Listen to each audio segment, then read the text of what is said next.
after me. I'm a man. I'm 40.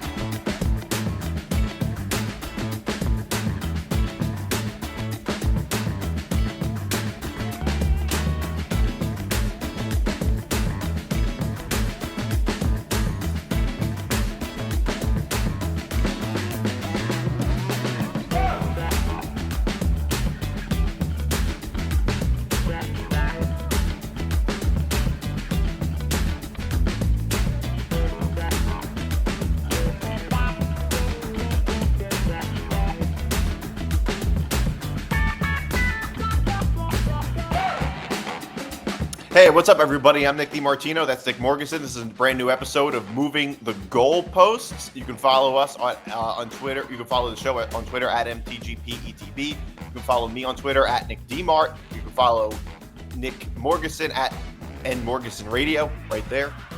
You can follow the Empty the Bench Net. You can follow this show on Facebook, Instagram, Twitter, and TikTok at MTGP-ETB. You can follow the Empty the Bench Network at ETB Network on Facebook, Twitter, Instagram, and TikTok. You can find all Empty the Bench podcasts on youtube.com/ETB Network. You can find all Empty the Bench podcasts at etbpodcast.com. And you can listen to Moving the Goalposts wherever you get your podcasts. Make sure to like and subscribe. And of course, we are presented by Playback. Watching sports is more fun with others, but we spend too much of our time watching alone. Playback is a virtual space where communities can stream live sports together with everyone perfectly synced up. Creators can hop on stage, deliver their own play-by-play analysis and commentary, and invite viewers up for Q&A. Playback makes watching sports fully interactive and a social experience. From playing fantasy sports, repping your favorite players and teams, and watching with the commentators and communities you care about. Win or lose, sports are best enjoyed together. Join our community by going to playback.tv/ETB Network to find out more, including our live stream schedule. I don't know when our next live stream is. So our next live stream will be the day that this is actually airing. It'll be before the show comes out. We're doing the Puerto Rico game against Team USA. And actually, so far, we did both men's Team USA qualifying games in the group phase, which they've won. The South Sudan went a little more close for comfort than the other game, but we're looking forward to it. They've already automatically qualified for the knockout, going 2-0. So it's been fun. I was surprised that South Sudan was able to give them a run for their money. How many NBA players are in South Sudan? Because I know there's a fair amount. I know of a fair number of NBA players who are from South Sudan or whose family is from South Sudan. But they can't have a very stacked roster. That guy, Mariel Shayok. He was really good. He's had like parts of 10 years, I think, or something in the NBA. He played at Virginia. He's been on the Grizzlies. I know that's one of the teams he played for. And there's a tall guy, a really tall guy. Well, also, Luol Deng, who's a veteran in the NBA, actually paid for the Basketball Federation out of his own pocket to fund it. Oh, really? And I think he actually plays, if I'm not mistaken. I don't know. Don't quote me on that. But I do know that Royal Ivey, if you remember that name from the NBA, who played about 10 years in the NBA, he's actually the head coach of South Sudan. Oh, really? So, but that game was way too close. If you remember, that was the close call game in the exhibition. It was the exhibition game. 1 point. LeBron, they called LeBron clutch because he hit the shot to win by one. But you know what? It's an exhibition game. It doesn't count. But it's fun. And now having the Olympic Games and getting to do all that, we are planning to do the gold medal, hopefully, if the U.S. gets that far. So we'll see what happens. Yeah, so speaking of Olympics, a lot of Olympic stuff. There's also some Olympics drama. So Simone Biles got blocked by her former teammate, MyKayla Skinner. Honestly, before this whole drama thing, I never heard of her. And that's not an insult. I just haven't. So MyKayla Skinner, I think, was on the 2008 gymnastics team, which had all the big names on it when that was their dream team, the U.S. women's. No, she couldn't have been on the 2008 team. I think it was 2008. She's around the same age as Simone Biles. But I could have sworn, I think, no, I'm not 100% sure. I thought it was 08 or maybe it was 12. I don't know exactly. Maybe 12. I looked it up. She was born in 96. So then it had to be at least 12. Yeah, Okay. At least 12. So they were on one of the dream teams. I remember that. And basically, MyKayla has come out and said a lot of awful things about the U.S. gymnastics and their federation and all that stuff, and basically calling Simone Biles lazy. Which, if Simone Biles is lazy, and I said this on our show 2 days ago, on Empty the Bench, I said, if Simone Biles is lazy, I'm afraid to know what everybody else is in gymnastics if she's lazy. So yeah, it's a bizarro situation in the terms of that all happens. I don't know if you remember, because this was news. Like, MyKayla Skinner actually put out a YouTube video talking about USA Gymnastics. This was a while ago.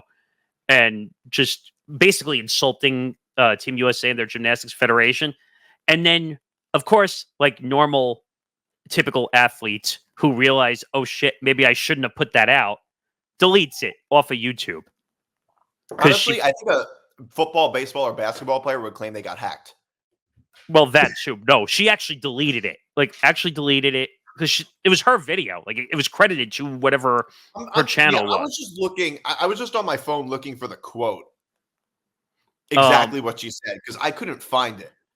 Well, it was more drama calling Simone Biles lazy. And so basically what happened was they go out, they win the team gold this year for Team USA, Simone Biles, and I can't remember the others at the moment. That's bad on my part. But they win. She's the most important one. She's the most important. She's the LeBron of the women's gymnastics. Of the women's gymnastics, absolutely. Not even a question. She clapped back at MyKayla Skinner on Instagram or Twitter, I don't remember which, and basically said, take your laziness or whatever. I'm trying to find the actual quote because I can't find it at the moment, but she basically said, am I lazy if I win a gold medal in the team or whatever? And MyKayla said, nope, I block you because I'm petty. I'm petty. well, it sure seems like she is, based on really weird. I mean, this sounds like something that would happen in the NBA, kind of. It does, right? I mean, it's so true. And I'm trying to see if I can find it because the quote like the exact quote. Because it was just one of those things where you're like, wow, you really like Simone's a quiet individual too. Like, she's not one that to make a lot of noise. For somebody of her stardom, I would say, yes. Yeah, I can't seem to find it at the moment. Oh, I think I might have found it as I'm waiting for my screen to load here. Lack of talent, lazy Olympic champions. And it was a picture of her with her teammates with the USA flag winning the gold. Why would she like, was there some bad blood between her and the team? This is very confusing. Like, yeah, I don't know the whole story, but apparently because nobody posts that out of nowhere if you're just on good terms with them. Right. That's 100% right. But no one knows what the actual bad blood is. No, a lot of these Olympic athletes, you never know what goes on behind the scenes. They look as friendly as they can be because they're on Team USA, win for the flag. You have no idea what's going on behind the scenes at all. But taking the actual quote that MyKayla Skinner and putting it on an Instagram quote after winning, like that was the ultimate clapback. Yeah. It's just a bizarre sort of story. I guess I just thought it was sort of a bizarre story. Right. But I do think MyKayla Skinner, I'll say it again, I do think MyKayla Skinner is a hack because, one, you go after one of your own USA teammates. Because I think at one point they did compete together. But they're around the same age. They're around the same age. I think MyKayla's a few years older, if I'm not mistaken. But I don't know. MyKayla's getting a lot of flack for going at. MyKayla Skinner is 27. So they're both. She's only like 2 years older, maybe months older than Simone Biles. Okay, so they're in the same. I'm wondering why she's not competing anymore. Then that's weird. Okay, but maybe you know what? Injury? Maybe, or sometimes. Well, you have to remember, like your athletic period only lasts so long because you're only competing every 4 years as a gymnast. As a gymnast, or but anything, also just that type of physical Of, movement.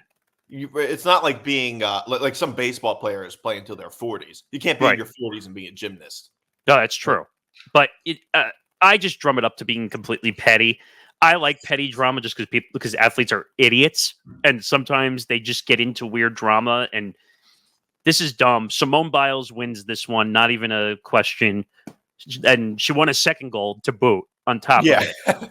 So who's the winner in this one? I think it's pretty obvious. Well, yeah, it's just the whole thing is kind of dumb. Another thing, kind of dumb. Well, not dumb. It's actually funny, kind of entertaining. Mad Dog went off on Rennae Stubbs. This is great. He's a tennis commentator. Here we have the audio. Yeah, we have the audio. It's we have. Hold on a second. We have the audio right here. I watched the match today, this morning on Peacock, and despite the fact that Rennae Stubbs did everything in her power to absolutely ruin it and never shut up, and was in poor Mary Carrillo did an awful job. Oh, my God. Please, if I'm sitting there at 7 o'clock in the morning watching Nadal Djokovic, I'm a tennis fan. I know the rivalry. I know what's going on with the crowd liking Nadal. I understand. I'm a tennis fan. If I'm up making the commitment to watch these two on Peacock on a Monday morning at 7:45, I'm into it. I don't need her every single point. Oh, she was awful. What a terrible, absolutely, and good call. I got off on a tangent. What an atrocious broadcast, and it's not Carrillo's fault. Because Mary does a good job of letting of not overwhelming the broadcast. Oh, Stubbs was awful. An atrocious performance. Oh. Atrocious. How not to be a broadcaster, Rennae Stubbs. Yeah, so that's a standard Mad Dog right there. Right. I don't think anybody in sports media complains about announcers as much as Mad Dog does. Well, or tennis. I mean, he's like one of the few people in sports media that I know of, at least, who's an actual real tennis fan. Well, there's very few others. I'm trying to think off the top of my head. Maybe if you work for the Tennis Channel or something, but other than that. I give him credit, though, because he's willing to talk tennis on sports talk radio. It's very rare. I mean, there's not that much else to talk about. I mean, we got regular season baseball. We're talking not sports TV shows. Are talking nonstop about quarterback contracts. I mean, they got the Olympics on right now. Yeah, well, exactly. It's like the biggest thing. The Olympics is the biggest thing, and right now, every little sports story can be kind of a story, but when it maybe wouldn't 2 months from now. I need to say one thing, because I know why we're talking the story, because it made its rounds that he's a sexist because he was going after Rennae Stubbs. Can we stop, please? Right. It's not sexist just because she happens to be a woman. I mean, by the way, Mad Dog says these types of things about every announcer. Everybody. He says the same thing about Tony Romo. Like, right. Have you seen his rants on Tony Romo? Absolutely, I have. He goes nuts. And he doesn't just go nuts about announcers. He just... You know what it is? I think that there is a quality in Mad Dog that people like, which is that he can't help it. You know what I mean? I agree. Totally. Like, and by the way, his quality. He can't help it. He is so... It's kind of like how Larry David, like, his whole thing is... What makes him so funny is that he is just so irritated and agitated all the time that he can't help it, and it makes him so funny. This is kind of like what Mad Dog is. He is so, like, passionate about things that are really just sort of silly. Like, I mean, I don't care that much about announcers, although I will say this. I do think that, like, I don't watch games for announcers. Nobody really does. However, one thing I will say about announcers is that the good ones you take for granted. And I think a really good example of this is in the playoffs, the MLB playoffs. A perfect example. Better than football or basketball, because baseball is a very regional sport. And, you know, people like their local broadcasters. I'm a Met fan. You're a Yankee fan. Gary, if I watch a Met game with Gary, Keith, and Ron, I don't cherish it. I kind of take it for granted. But I will say, people like I said, they like their local broadcasters, and they don't think much of it throughout the season. But once the playoffs come around and your team is in the playoffs and Joe Buck is doing your game, everybody thinks Joe Buck hates their team. I know. It's the funniest thing ever every year. Or if you watch a game on Apple TV and you do realize at some point the difference in quality of broadcasters. I've watched Apple TV. It stinks. It's the Friday showcase or whatever they show on the doubleheader. It's terrible. I think Katie Nolan was on some of those games at some point. It was a little weird. She was doing Met games. Katie Nolan and Cliff Floyd and one other person. I Well, don't remember. Cliff Floyd at least was broadcasting for MLB Network Radio on Sirius, or Right. like he's got an MLB background. I like Katie Nolan, by the way. I like her unique style away from games. But is she still at Fox Sports? No, she was at ESPN last. Oh, that's right. She was at ESPN. She went from Fox Sports to ESPN. Actually, the reverse of what most people did. Actually, ironically, FS1, which we'll get to later. But and she hosted like a late night sports show. Garbage Time. Yeah, it was called Garbage Time. It was actually a really good show, but for some reason, the Fox executives gave it a hard time, and I guess it didn't get good ratings. I thought it was a good show, and then they brought her over there, and they tried to make her a late night host over there. It didn't work. What does she do now? I mean, she's off to the side right now. But she's still at ESPN, right? No, she's been gone for a while. Really? She's not even at ESPN. Well, she's still getting paid. In there, I don't know if her contract was up. I don't remember, but she was getting paid for a while. I think they paid her to go away. No, but that's what they do. Like Max Kellerman, that's the reason he's gone away. Max's is finally up. Max's is finally up, by the way. For a while when he was not at ESPN, he was still getting paid. Okay, but Max was making $5 million a year. That's what I'm saying. I would sit for $5 million a year if I had to. Right. I mean, it stinks, by the way. Don't get me wrong. As like for us doing content, if we had to sit for a whole year and not do it, that would drive us crazy. Especially when that's your. Yeah, I agree. Especially when that's your. When that's what you do for a living, and also it's almost like he's semi-retired, and he's way too young to be semi-retired. Well, people forget that he started like on cable access television at like 15, 16 years old doing a boxing show. Yeah, he's very big boxing guy. He also used to be a rapper. I forgot about that, but yes, it's kind of scary actually. But yeah, he used to be a rapper. There's actually some of his videos on YouTube. But unfortunately, ESPN kind of used him the wrong way at one point, like too much. They had him doing the morning syndicated radio show from 6 a.m. to 10. Then they had him doing This Just In on ESPN from 2 p.m. to 3 p.m. And then he was doing Max on Boxing. That's the show that he should have been doing. Well, it was that, ever since he got moved off First Take. That was Stephen A's fault. We all know that. I mean, he said it openly that he wanted him off the show. I mean, he didn't say he wanted him fired or anything like that. But he wanted him off the show, and now he has a revolving door of guest hosts. I can tell you why. I don't want to go off too much on a tangent because we have this stuff, but Stephen A is now the executive producer of First Take. Oh, basically, he handpicks the whole roster. Yes, he already had, even before that, but now he has a title credit. Yeah, now, speaking of First Take, we're talking about Mad Dog to get back to Mad Dog. Good point. But this whole thing is stupid, by the way. Like, people need to stop. It's not sexist. He wasn't referring to her and her commentary stunk because she's a woman. No, that's not what was going on here. And nor did his tone suggest that at all, or any words that he said. It was just like, oh, she stinks. And I will say this. Tennis announcers, I think, are notoriously bad. A lot of tennis announcers are just. I mean, like, I don't think that they're like tennis announcers are as good as, say, NFL announcers, for instance. Like, there's a lot of great NFL announcers. Actually, Chris Fowler, who does college football, actually is. He does do tennis. He's actually really good at tennis, believe it or not. Yeah, he actually is. But the point is, a lot of times tennis, it's just like former players doing the commentary. Well, they take a lot of the big names now. Right. So like John Isner just recently retired. They put him in at Wimbledon.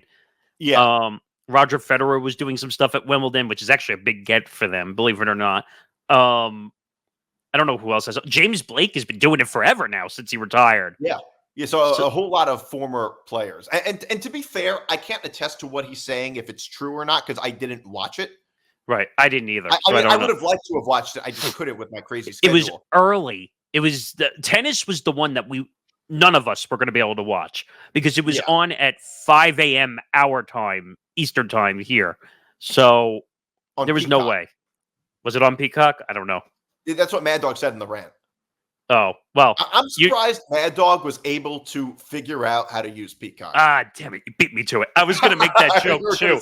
Because apparently for all these years, he's like, I'm not buying that damn Peacocker or what he would mess up the name always. But buying a Peacock. Maybe like that. You actually do that really good. But like I'm not going on any streaming whatsoever at all. And now he's got it. Yeah, well, you see what else happened. He was supposed to have Mike Tirico on his show. I want to talk about that briefly. Because I know a little bit about that story, but well, here's what happened. He says that I think it was on Wednesday. He was supposed to have Wednesday. Him on Friday. Actually, it was supposed to be the beginning of the week. Actually, right. And then they pushed it all the way to Friday because they apparently, and Mad Dog apparently had the PR person and even had Tirico's number and was texting him, and Mike was not getting back to him at all. So they're claiming that because one of his Mad About rants on First Take, because it was about NBC and how bad like some of the coverage was. Yeah, like no. It was about how they were selling IMAX tickets to the opening ceremony. That's it. You're right. That's what it was. That is kind of petty. It was a very funny rant. I'm sure it was. It was very funny. I saw it. He was like, Stephen A, I can take you out on a date. It was. I did see it afterwards. That was a great topic for him to rant on. By the way. Just because I'm not spending any money on this, it's too much money. And I'm like, I mean, and he's kind of right. I also think it's a little. I mean, look, Mike Tirico has been doing Olympics broadcasting for a long time, forever, and he's very. I will say, like at first, I thought it seemed a little bit absurd, and it still kind of does. But the flip side is, he's so much like a part of the Olympic broadcasting team, and so big a part of the brand that. They might have told him, or he really strongly felt that he couldn't do this interview with Mad Dog because of all of his criticisms of the Olympics. I don't think it was Tirico's choice. I think it was NBC PR. That's what I'm saying. It might not have been Tirico's choice, although maybe Tirico has enough power to say, screw you, I'm going to do the interview. Well, I think he could have, but at the same time, because he's one of the lead voices, they might have gotten in his ear and say, hey, you know that rant that just went off? And Chris said it on his radio show. He's like, wow, the NBC PR all 5,000 miles overseas was listening to First Take about my Mad About rant. And I agree with him. Yeah. Well, it's also, I mean, first of all, I'm sure they all saw it, but I mean, this whole thing is just ridiculous. I mean, like, it's really not that serious. It would almost be like if a host on FAN or ESPN New York criticized the Jets, and the Jets told Robert Saleh they couldn't do an interview with him, right? On ESPN New York, because, well, actually, they don't have the rights anymore because now it's over on, for locally on 104.3 now on Classic Rock Station. If they still had the rights and they insulted somebody, they technically could have said no to an interview because they had the rights. Well, because no, I was talking more like. I was talking. I see what you're saying. They can turn down an interview at your own station. I see. Yeah. I mean, wouldn't that be ridiculous though if that happened? Like if a host, some of those spots are paid too. Say for the sake of argument, Sal Licata, and we'll get into him a little later. Sal Licata criticizes the Jets, and then the Jets, and Robert Saleh has to cancel an interview on Tiki there's no name for it because they just used the two names. It's Brandon Tierney and Sal Licata on the afternoon show, on the midday show. Robert Saleh couldn't do it because Sal Licata criticized the Jets. Like that would seem so ridiculous. I mean, this is going to be nerdy. I don't even know if they would allow that interview on WFAN because of the rights, but maybe they might be able to now. Yeah. Now that ESPN doesn't have it, but you know what? This whole thing is petty. I mean. He's not sexist. Has Mad Dog said some pretty dumb things over the years? Yes. This is not one of them. Also, every sports radio host is at least a little bit dumb. He's a sports media personality who has told stories of taking too many gummies, edible gummies. I love that. On the air. He's kind of a dumb guy. And by the way, I'm not even saying I don't even necessarily think his rant was dumb. I think it's actually probably I think he was right, by the way. But I say probably because I say probably an accurate criticism. I mean, that is a very common thing with announcers. I mean, but spending $20 when I could just watch it on NBC at home on my couch. Yeah, it just seems so silly, but how they're even offering that. That's like the biggest ripoff in the history of history. All right, give me $20. You can sit here and watch the Olympics as long as you want. Like, no, join at home. Well, the thing is, I like the Olympics because the Olympics it's the one time you watch sports you otherwise never think of watching. That's the critique and the criticism, and there's the good and the bad. Oh, I can root for Team USA. Oh, wait, we can only do that every 2 years for winter and summer. So, like, I don't know. Yeah, but I'm fine with that. Like, I don't have to have it all the time. I don't like the new event they put in this year, and I found out they're only doing it for this year. That stupid dancing one that they're doing this year. There's a dance competition thing that they're giving a medal for this year. I think they invent sports. I mean, shooting is now a sport. Yeah, I'm trying to look up. The Turkish guy. Yes. I mean, I feel like a lot of us could just be Olympians if we take up these really niche sports and just work at moderately hard at them. Breakdancing is what they're calling it. Is breakdancing a sport? What I found out is they put it in this year, but it's the only time you're going to see it. So bizarre. What was the point of doing that? So, I trained all my life. Oh, wait, I only had 1 year. It's funny because to most Americans, only 3 sports really exist: baseball, football, and basketball, and maybe hockey if you're lucky. Right. But for most Americans, I would say maybe 3 sports really exist to us, and 2 of them are not even in the Olympics. Yeah, I mean, baseball. It is the most non-American thing, the Olympics. Right, and they're talking about possibly putting baseball back in. I would prefer they don't. They won't do it because it's during the season. Yeah, it's during the season. Professional players. Rob will never agree to it. That would the players wouldn't do it. That would be a problem. Well, unless you just had all amateurs do it, which I'd be fine with. I disagree. The players would want to do it. The teams, the ownership, and Rob Manfred will not. That's actually true. I think a lot of players would want to represent their countries. I'll tell you right now, Mike Trout's not doing that anytime soon. Yeah. Well, I guess the closest thing we have is the World Baseball Classic, and I forever hate the World Baseball Classic. I hate it. I got destroyed. I got destroyed on our YouTube page. I got destroyed because I had a whole thing about how the Mets should take Diaz's contract away because he got injured for celebrating at the Olympics. And you're a Met fan, and I don't know what your whole opinion on him being at the World Baseball Classic and celebrating for an injury was, but I mean, it was heartbreaking. I would say it was just a nightmare. Look, there's nothing in his contract that says I'm pretty sure the Mets had some injury insurance on him. Well, that was a large contract. I would hope they do. But, look, these contracts for athletes have a whole lot of terms and conditions. There's something in there for everything. I mean, I remember that's how the A-Rod thing was born with Aaron Boone. Right. Well, also, I think the most notable was Fernando Tatis. Yes. Jr. He was not allowed to ride a motorcycle. Didn't he do it anyway? I think, because that's what caused the controversy. I think that's what it was. I could be wrong about that. There was another contract. Steve Novak, when he was on the Knicks, was not allowed to have a dog. What? He was not allowed to have a dog because he was allergic to dogs. Oh, but wait, you can put that in as a clause? You can put pretty much anything. You can hold on. Let me look this up. Hold on. Oh no, I agree with you. And we have other stuff I want to make sure we get to, but I've heard of weird clauses like the reason, and people. I wonder if a lot of people know this, but A-Rod. The only reason A-Rod's on the team, whatever made it to. Oh, what do you got? Wait. So from 2011 to 2013, when Steve Novak played for the Knicks, he was contractually forbidden from owning a dog. The reason? Novak was extremely allergic to dog dander, and the effects of being near a dog could jeopardize his health, causing him to miss games. If Knicks management found out he'd gotten a dog, he would have been fined $100,000. What? Isn't that unbelievable? Oh, it's amazing. Like, just to finish that quick thing I was saying. So the only reason A-Rod was on the Yankees and all that happened Aaron Boone was playing pickup basketball and got hurt. Yeah. That's why A-Rod ended up in New York with the Yankees instead of that trade that the Rangers had with the Red Sox, which was forbidden by the Players Association.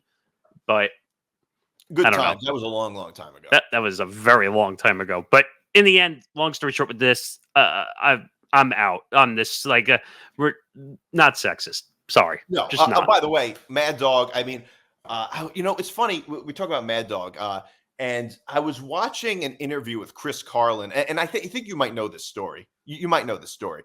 And with Chris Carlin on Awful Announcing, one of their podcasts, and he was saying that Mike and the Mad Dog had this big argument in 2000 about like they were fighting, they were not talking, and it had to do with travel and long story short, things like that. Oh, I think I know which one you're talking about. And okay. What happened was the show, there's no way the show was going to, because they were not getting along at all, and the show wasn't going to continue, basically, because they just hated each other. But what happened was Mike Francesa got married that summer. And unbeknownst to Mike, she invited Mad Dog. And that mended the whole relationship. It saved the show. It's true. That story is actually a fact. That's actually 100% accurate. Because Mad Dog has told that story a million times. Even when they did the reunion show at Madison Square Garden and they had that charity thing, he tells that story all the time. So that's true. So they were fighting over. There's contract disputes. Didn't think that one was going to come up. But that is a pretty crazy thing. It is. Of course it is. Not have a dog get fined $100,000. So Steve Kerr, the head coach of the men's Team USA team. Team USA, men's USA, whatever you call it. Whatever it is. Team USA. I'm surprised this is even much of a story, but it is. So I'm going to talk about it. People were like really mad at him for not playing Jayson Tatum in game 1. And I was just thinking, it's like people were like, he is an NBA champion. It's like, okay, I don't see why that matters. I mean, you have to remember, like Tatum, you're getting the best American players. The best 12 players, essentially. Yeah. And Tatum. Except for Jaylen Brown. Yeah, except Jaylen Brown. I wonder why. I need to ask you something about that because I saw you make that face. Do you think the conspiracies are true why he's not on this team? I think there's a good chance it very well could be. Well, which one are you saying the Nike one or are you saying? Well, what are the other ones? No, I'm not saying there's another one. I was just wondering. I think that's stupid, by the way. I think that very well could be accurate. I mean, that's pretty petty if that's the case, but that doesn't mean it couldn't have happened. I mean, look what just happened. Look what we were just talking about with Mad Dog and Mike Tirico. No, I get it, but Derek White is on this team over Jaylen Brown, his own teammate. That's the point. Doesn't that seem a bit ridiculous? Now, a lot of basketball, like, I don't know how to say it, technical basketball people would say that there's like a good logistic reason for that, which is that Derek White plays a very specific role. And that's true to an extent. Like the extent of the game is not just what we see, like in terms of highlights. Like it's not as simple as this player is better than that player. It's true. I kind of get that argument a little bit too. But if you were to tell me that, look, I'm not saying I know for a fact that it's true, but if you were to tell me that Jaylen Brown isn't on the team because he criticized Nike, I mean, first of all, I know he criticized Nike. I don't even know what he said exactly. I don't know either, but remember Stephen A did a whole rant on Jaylen Brown, like not being marketable and the sources, sources told him. We talked about it on the show, and that I don't think is related to this at all. But if you were to tell me that him criticizing Nike could have been the reason why, I mean, I wouldn't be shocked by that. That sounds fairly. But are they the partner for USA Basketball? that I don't know. But aren't they sponsor? They must have something. Nike's they do. I know Ralph Lauren does all the clothes and stuff for Team USA. I know that. But I'm looking up to see who sponsors. Oh, it is Nike. You're right. Yeah. So if Nike is the sponsor. That could be.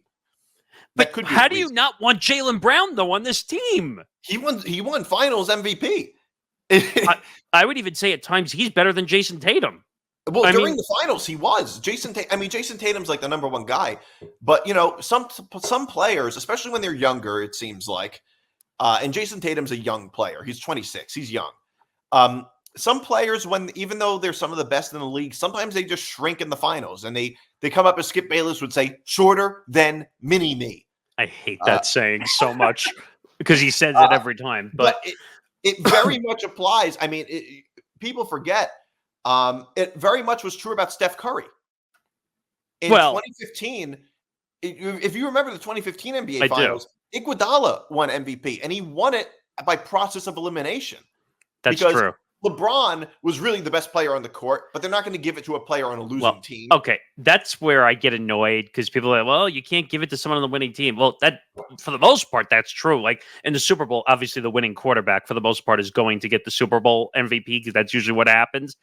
But it's not that it hasn't happened before. I've seen other... Well, it's been a very long time. It hasn't happened since like the 60s. Jerry West. Well, they should rename the award. Instead of most valuable player, they should name it the most valuable team player if they're going to give it to the most valuable player on a winning team. Right, because but the truth is, you can't take these awards. The awards for their mean literal nothing. Name. You can't take it literally. But these awards mean nothing. It's the titles that really matter on the resume. Titles matter, but who wins Finals MVP has a lot affects players' individual legacy a lot. Does it not? I get it, but look at like Derek Jeter on the Yankees. Like he had a Hall of Fame career, obviously, but look at the titles. Look at the amount of rings. Look at the amount of teams he's led to World Series. Yeah, but baseball players as individuals are not judged on titles very much. They're usually judged by stats and numbers. It's true. Well, I think Derek Jeter just happened to be on a very good team. If he was like Mike Trout played on a team like the Angels his whole career, he'd have no World Series. So, I think part of that has to do with ownership, but that's a whole nother discussion for another day. To be on the Yankees, and he was on a very good team. Like baseball players, most of the time are judged by their batting average, home runs, things like that. Pitchers judged based on strikeouts you have or ERA, whatever. Basketball is very much judged by how you do in the finals and finals MVPs and long story short on this though, like what Kerr came out and said it was a healthy scratch, and that's why he didn't play. And I actually think it wasn't a good matchup for Jayson Tatum. So I think it was actually a good sit. It was weird that they sat him all game. The other thing you have to keep in mind, NBA game 48 minutes, Olympic game 40 minutes. There's 8 less minutes, so it's hard to get everybody into the game.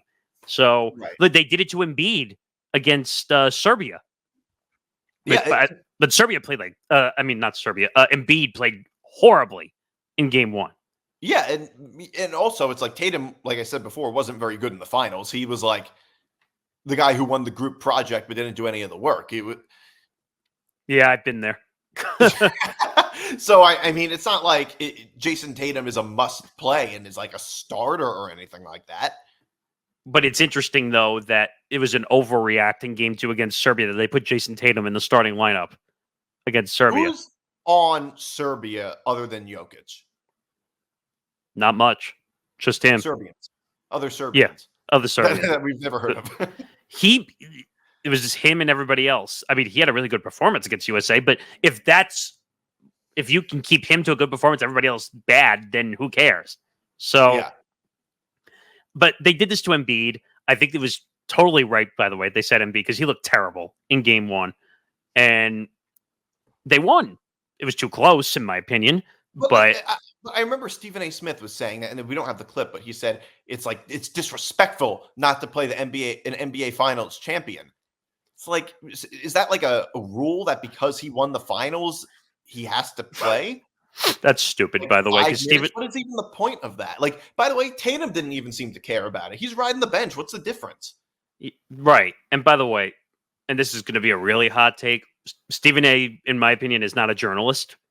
In my book, he has a background in journalism, but I wouldn't say right now he's a journalist. Really, I would say he's an opinion. Say he claims to be. I would bet that he would not even claim to be. He's a commentator. No, he always on First Take all the time. My sources tell me I did my investigative work. Because he has sources doesn't mean he's a journalist in the traditional sense. But but like I'm saying, like I never considered him a journalist. Right. I mean, every talk radio host has sources. They're not all agreed, but I'm just saying, like, he's an opinion haver. That's really what he is. Like, he used to be a journalist. He used to work for the Philadelphia Inquirer. I mean, I think he worked for the Daily News. He worked for the Inquirer. You say there was Skip Bayless, who no one considers a journalist whatsoever. He worked for the LA Times. Bayless, he also has a background in journalism. Oh, no. But he's not a journalist. He was a journalism for 40 years or whatever it was before he really got to TV. But it is what it is. I think this is all petty nonsense, to be honest. Yeah. So speaking of Skip Bayless, is this like his last day? Well, so Apparently. the day that we're recording this was his last day. But here's the interesting thing about it. So he never told anybody. Like, he announced that the summer was going to be his last go around. Before the football season, he was going to be gone. That was what he said. But here's the thing. So as of Friday, he did his show. Then he comes out and tweets afterwards. Basically, I don't have the full tweet, but he just said, "I'm gone. I'm done. That was my last show." Which is weird, because usually, like, the show would do some kind of hurrah, you were here. Did you know he was there for 8 years, by the way? Yeah, I remember when he went there. The crazy thing is that he was at Fox Sports doing Undisputed for longer than he was on First Take. Was he? I didn't know that. When did First Take start? Oh, God, like before 2010. I can look that up, but He might have been. I could be wrong about that. Or at least he was on Undisputed for longer than he was paired with Stephen A. At least. So it started in, well, it says First Take started in 2007. I don't know if that counts Cold Pizza or not, but because he was on Cold Pizza before it became First Take. Right. But I don't know. I mean, there are a lot of people saying, it looks like 2003. 2003 is when Cold Pizza started. So he's been around a long time. So it was he was on ESPN. It was on First Take a little longer, but he was not. But he was paired with Shannon Sharp for much longer than he was with Stephen A. Smith. Big mistake by FS1 and Fox, by the way, letting him walk over Skip Bayless. Look what Shannon Sharp is now. Well, he's big. I don't know. You know what, though? I don't know if Shannon Sharp by himself in Skip Bayless's position would have been like... No. I'm not saying alone, but I'm saying Shannon Sharp, look what he's ballooned into with all his own podcast stuff with The Volume. Yeah, that's Colin Cowherd's company. That's true. But he's not doing as much TV as he once was. He's have to. On First Take once or twice a week. Twice a week. So it's... Hey, he's not on TV every day anymore. He doesn't have to be. He's got his own podcasting situation. He does a podcast with Chad Ochocinco, Chad Johnson. I don't know if he changed his name back. It's Ochocinco. Now, I think he does a show called Nightcap with Chad Ochocinco. Nightcap, yeah. And he does his own podcast, which he's interviewing Cat Williams, which went completely viral, by the way. He's doing fine. He doesn't need to be on TV 5 days a week anymore. No, he does. He definitely doesn't. And Skip, this does sound like something he would do. Like I think Skip Bayless seems like kind of a private person in a lot of ways. Yeah. Like, he doesn't tweet personal things very much. He's talked about his wife Ernestine. Yeah, that's the one personal thing he will talk about. Otherwise, and it took him a long time to ever really talk about Ernestine. It was the only time he's talked about anything personal was on his podcast, the Skip Bayless Show. And the Skip Bayless Show is like he reads mail from people. Yeah, that was weird. And I watched it a few times. That is the most interesting thing I've seen, because I think it's interesting to hear a personal sort of sympathetic side from somebody like Skip Bayless, who is like a fierce debater. I watched it. I mean, it's okay. I think some of those questions and answers are good. Some of them are boring. But some of them are good. Some of them I enjoy. He addressed the whole Charles Barkley thing when him going Charles does not like him at all. Like, yeah, this is no secret. But a lot of people know. Like, he threatened to I think he had a death threat or threatened to attack him. Like, yeah, he's going nuts. It's a whole thing. But I don't know. Will Skip. There's a few things. Will he go and create his own thing? He's 72 years old. Remind you on that front. Well, a gambling company pick him up. I don't see him ever retiring. If you know anything about his personality and things that he said, he works out every day. He says he never misses a day of cardio. and he gets up at like 3 a.m. before his shows. He had no choice because of the West Coast. Obsessed with doing debates. He says that he chose not to have children because he was so obsessed with his career. That's not a way I recommend most people live, but in his case, it worked out pretty well. So he's a maniac, and he has a reputation for being. You have to understand, he is like how an artist is obsessed. He is obsessed with doing with sports debates, and I'll give you irony. He's like an athlete. He is in a lot of ways, but except I think he's more obsessed because a lot of athletes we criticize for not being obsessed enough. No, but I'm saying, like, remember, you have to, from the time you're a teenager, if you want to be a real athlete, like that's Skip Bayless. Like, he's always thinking about his stuff 24/7. You see him on Instagram, and by the way, the videos are kind of petty. Some of the ones that he puts out, like the throwing out of the Cowboys jersey. Yeah. It's kind of funny. You could tell that Fox Sports execs wanted him to do it. They're probably telling him to put out some videos. That's probably I could see him doing that too because he's a massive Cowboys homer. And also he's 72. He's not very social media savvy. That's the other. Well, that's the one thing that might keep him, because everyone say, "Oh, he'll go to a DraftKings or a FanDuel, and someone will obsessively give him a show." But does he understand the whole digital aspect that's going to come along with it? I don't think so. Right. But he'll have people working for him. But another thing, I think it seems to sort of have not worked out for him at Fox Sports. I wouldn't say it didn't work. He was there for 8 years. He had a huge show. I wouldn't say it didn't work out. But I think that I don't know if his supporting cast is that great. Right now, it's really just a bunch of former athletes. Yeah, Keyshawn Johnson, a revolving door, like Keyshawn Johnson, Richard Sherman, Paul Pierce, Rachel Nichols. Well, yeah, but she's not a former athlete, but yes, occasionally. I just meant generally, in former, general. So he doesn't, former ESPN people too. Right, but I mean, it's not exactly. I don't think his supporting cast is necessarily the best. They're all loud. Whereas, Stephen A. Smith has Shannon Sharp on twice a week, Mad Dog on at least once a week, and a whole bunch of analysts on. I can think of so many. Smith has a much more stacked roster. I would say ESPN is a much bigger company with more stuff to cover than FS1 and Fox. That's true. That proves my point, basically, which is that he doesn't have the best. I wouldn't say football alone. Football alone. I don't think Richard Sherman is that good of a TV. I mean, he can be a TV analyst. Any former athlete can do it, but he's not a TV star. He's no Shannon Sharp. And the other thing is, Keyshawn Johnson, I thought he was great when he was on the pregame show at ESPN. I thought he was great then, but he's not like a general commentator. No, they put him on Keyshawn, J. Will, and Max. That was the one that him and Max Kellerman were on doing the radio show, syndicated in the morning. It was terrible. It was awful. He dropped an S-bomb. So here it is. He was talking about KD and Paul Pierce. If I put Paul Pierce on the Golden State Warriors with Klay Thompson and Draymond and Steph Curry, you don't think he could do the same shit? I mean, same stuff? Well, I mean, he was really good. No, but that's my thing. Is he had the ultimate. No, he's really good. He was Finals MVP. He can do the same thing. I mean, let me just say one thing. It was on cable, number one. So you can say certain things on cable. Well, right. It's not FCC regulated, right? It's not FCC regulated technically. So, but it was odd. Right. But that doesn't mean that the company allows it, because there's a lot of places that are not FCC regulated that don't allow cursing for branding reasons. But it was weird that it wasn't bleeped. That's what I found weird. Well, look, we work in radio, and in radio there are dump buttons. Oh my God.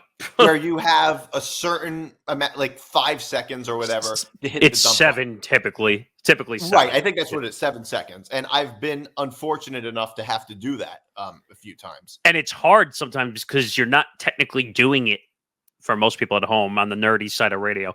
You're not pressing it when it actually happens on air. You actually have to wait like the 7 seconds for it to go through and then press the dump button, usually.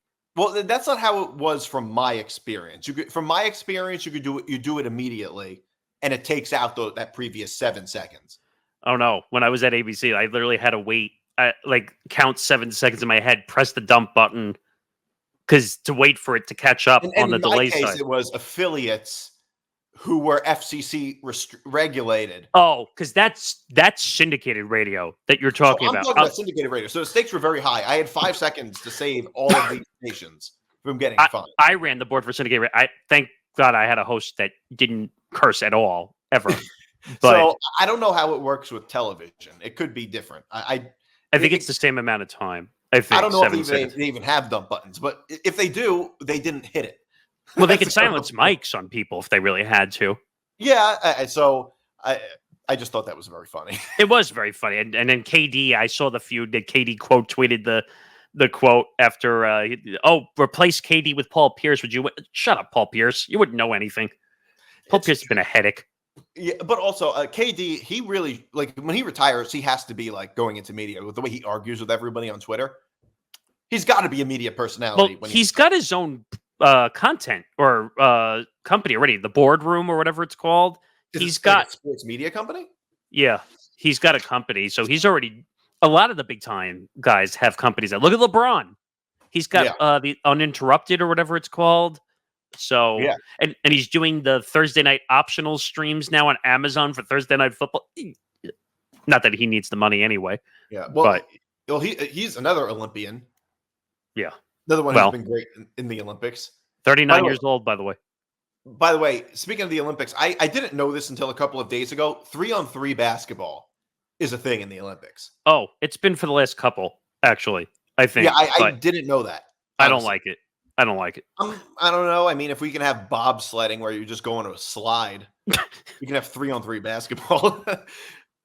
If we can have shooting, like I said, if we can have shooting, I guess so. I guess we can have. I guess we can have 3-on-3 basketball. And you know who's on the 3-on-3 team? Oh, Jimmer Fredette.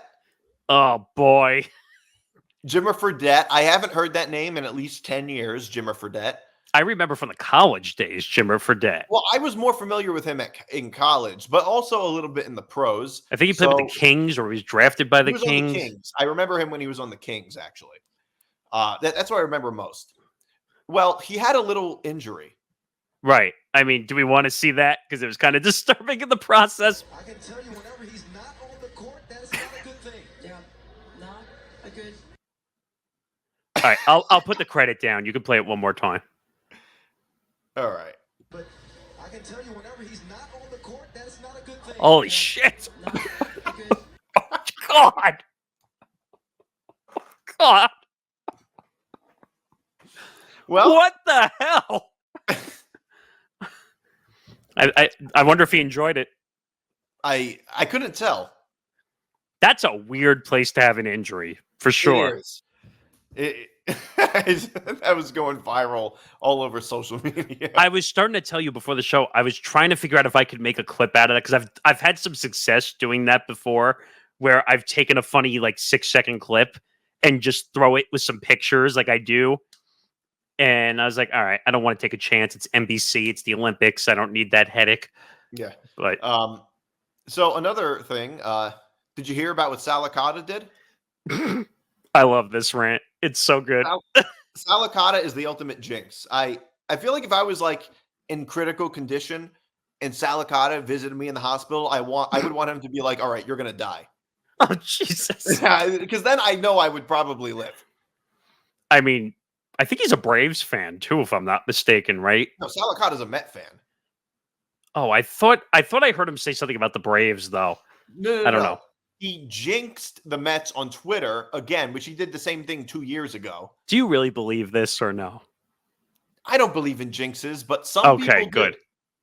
Apparently, Frank the Tank does. And he's more important than we are, Frank the Tank. Licata, you fucking asshole! You motherfucker! You fucking did it again! You fucking did it again!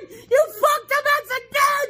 Stop fucking the Mets, you goddamn motherfucking brain fucking goddamn fucking motherfuckers! The Mets, the decision's fucking over! It's over, Ryan Stelling, you fucking suck!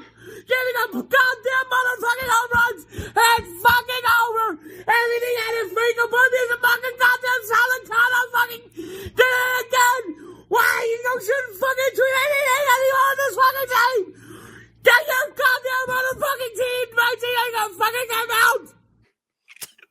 All right, so Was that even English? I know what he was saying. Well, the thing is, he did it again because Sal Licata jinxed the Mets 2 years ago. Oh man, that was so funny. That was that great. was better. Well, you know how Frank the Tank got started. Yes, New Jersey Transit. New Jersey Transit. New Jersey Transit's incompetence made a career for him. That's basically what happened. I mean, yeah, I would say so. Here, I was going to say this before when you started to talk about FAN. I'm not a big fan of Sal Licata, actually. Or I like Brandon Tierney because I grew up with Brandon Tierney because I think he was on 1050 when they had it on ESPN. He was actually really good. I mean, Frank the Tank is a little blown out of proportion. I think that's being nice. I thought he was going to have a heart attack during that rant. Well, he is. Oh, I don't know how to say it. He's very passionate. Yeah. I think that's the right nice way of saying it. I guess that's a nice way of saying it. I was a little crazy. Would you say he's the ultimate Met fan? He's got to be close. I guess it depends. I mean, okay, would Evan Roberts be the ultimate Met fan? No, You I would don't take Frank the Tank way over Evan Roberts. I don't know about that. Evan Roberts scores all the games. I think Frank does too. Yeah, they might both actually score all the games.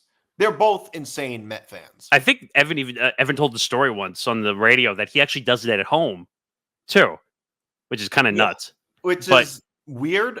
Like I remember him when he was on Joe and Evan, him talking about how he DVR'd a Mets spring training game. Yes, and then he scored it from at home. He scored it. Did I ever tell you the story that I actually interviewed Frank the Tank? No, on this network?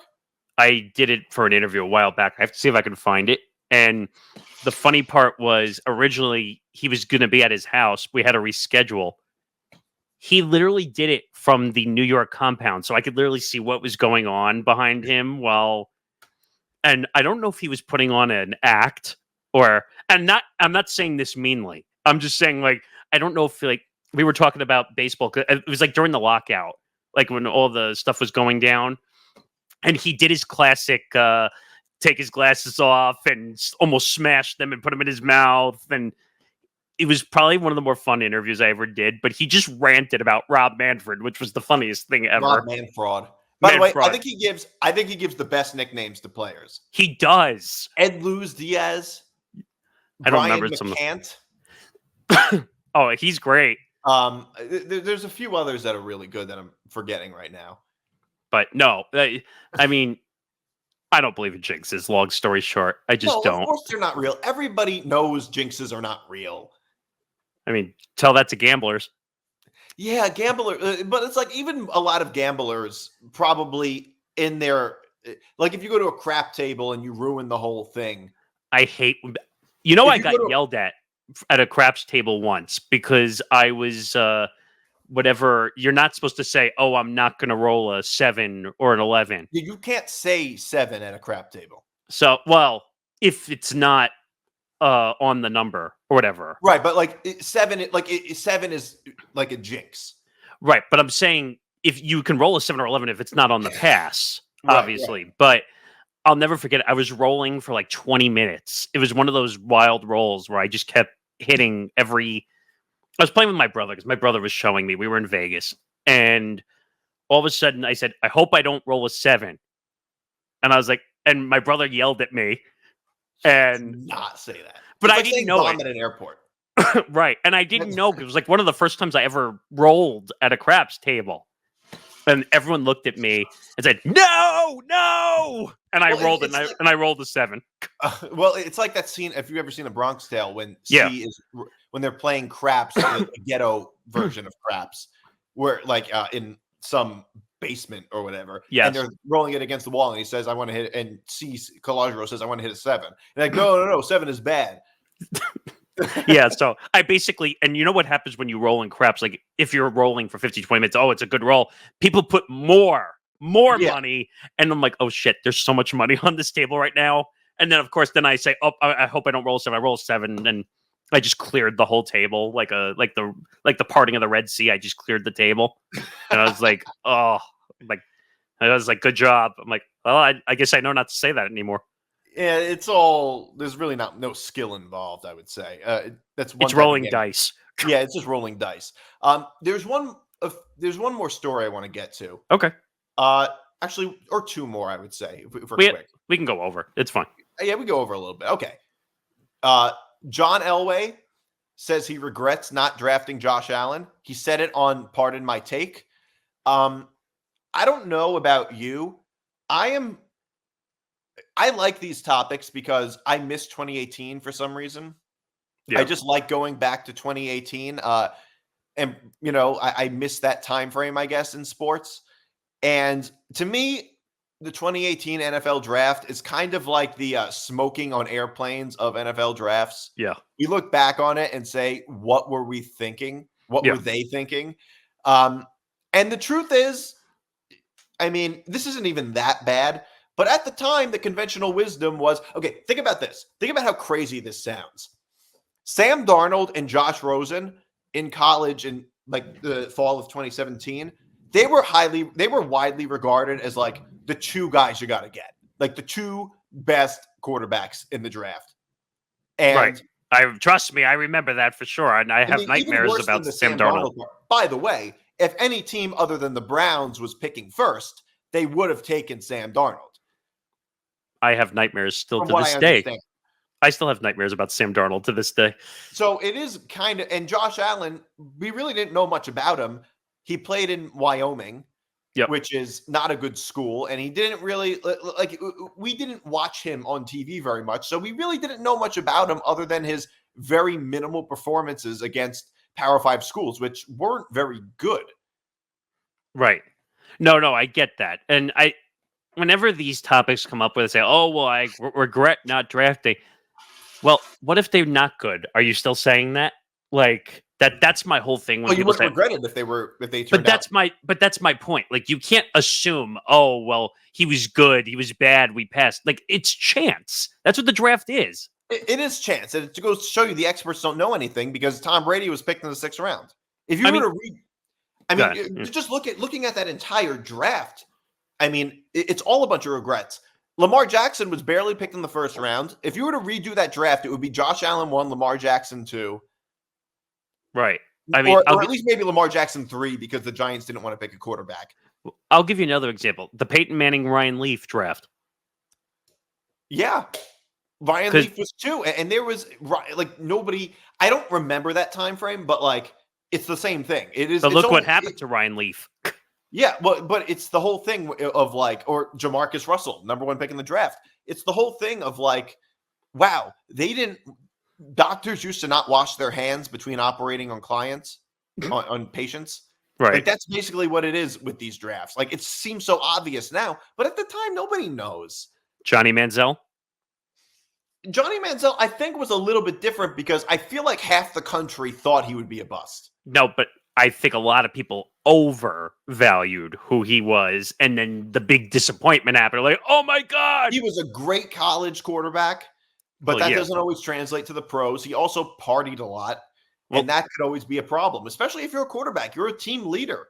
That could really be an issue. Well, you could say the same thing about Tim Tebow, also, who was a really good party. No, but I'm saying he was a great college quarterback. Right. Completely busted inside the NFL, except for the one playoff run he had with Denver. Except I don't know how they were still. It wasn't those were not Ryan Leaf level busts, where Ryan Leaf was right behind Peyton Manning and people expected him to be a Hall of Famer. It wasn't quite the same. Well, look what happened. Difference between Peyton Manning and Ryan Leaf was massive. Yeah, I mean, Ryan Leaf ended up in prison. Well, because he did some terrible things. Yeah. So wait, one more thing I want to talk about. Okay. Jordan Love and Tua are they technically now tied for the highest paid quarterbacks in the NFL right now? Yes. $55 million a year.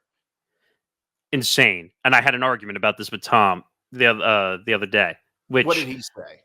So we both actually were opposite on this topic, actually. So I understand why Jordan Love got paid because they want to lock in their quarterback. And I think eventually he's going to be a top 5 quarterback for many years to come because now we're finally seeing he beat the Cowboys in the playoffs, which, again, I know they haven't gone anywhere, but that's a tough team to beat still. Right. Then I think they got destroyed by the Niners, and that was the end of them. But Tua scares me, and like for the concussions issues, and if he has one more concussion, I think his career is over. To be You quite said that, honest, yeah. so Yeah, Tua, I'd be more worried about it. I agree with the worrisome part of Tua. Also, he's not great in cold weather, and he's injured a lot, and so there's a whole lot of problems with Tua. Look what happened in Buffalo in the playoffs. But their alternative is Skylar Thompson. Oh no, I'm not saying that they have a better alternative. I agree with you there. Know. But look what happened to him at Buffalo. Like it was like minus 30 down there, and those guys couldn't run at all. No, like it was scary. So, but ultimately, like the Tua isn't good narrative is ridiculous. Tua is good. He is a good player. That's not the debate. They're both going to be good quarterbacks down the line. It's just a matter of will Tua be able to stay up on his feet long enough to have a long enough career?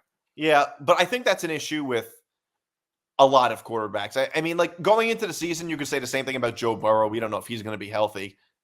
By the way, I am happy I got that prediction right last year. I said Cincinnati was going to be a bust last year, but I don't know how I got to that conclusion. I'm sure I'll have another wild one like that this year. But yeah.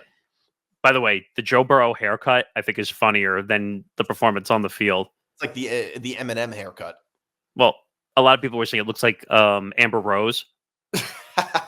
Yeah, and I was like, I see it. I do see it. I was like, yeah. I don't recommend it. Now he's going to get memed forever because of the haircut. But oh well. Yeah. All right. So thanks for tuning in, everybody. This was Moving the Goalpost. You can follow this show at MTGP ETB on Twitter, Facebook, Instagram, and TikTok. The Empty the Bench Network at ETB Network on Facebook, Twitter, Instagram, and TikTok. You can follow me at Nick DiMart, Nick at and Morgasen Radio on Twitter. And we'll see you guys. We'll be back next week.